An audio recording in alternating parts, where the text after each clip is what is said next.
Hi, in this video we're going to demonstrate the FMS kneeling wrist extension with dumbbells.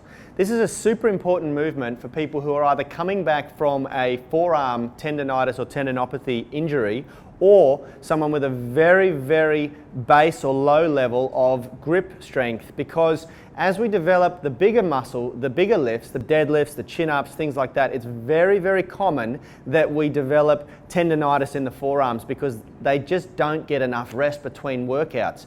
And if you have recreational sports on the weekend, such as tennis or golf, they still get exercised more in that period of time where all the rest of the body is getting a nice rest from your regular gym training. So people often, there's a lot of debate on whether these movements are relevant, because let's be real, deadlifting and doing chin-ups does exercise the forearms a lot.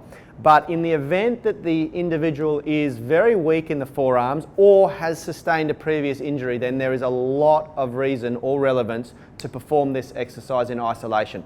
So Rad's down here in a kneeling position. The kneeling position is optimal because he can lean forward and put weight down on his elbows, and that helps to cancel out the bicep tendon. We don't want the bicep tendon to be contracting and initiating movement through the forearms. Now Rad's also allowed the dumbbell to drop right down into his fingertips, which helps to increase the amount of flexion in his wrists. And finally, he's not wearing any wrist jewelry like a wristwatch, which would prevent movement or range of motion in the wrist, because it's super important that we increase or maximize the amount of movement through the wrist. One thing that he could also do that would restrict or inhibit the amount of movement is lift a weight that is excessive or too heavy for him. So he's starting here with 3 kilo dumbbells. That's probably pretty light for Rad. He'd probably be able to lift maybe up to 7 kilos, but for the purpose of this demonstration, we want to keep it nice and light so you see the movement in true and full effect. All right, Rad, let's bust out a few reps.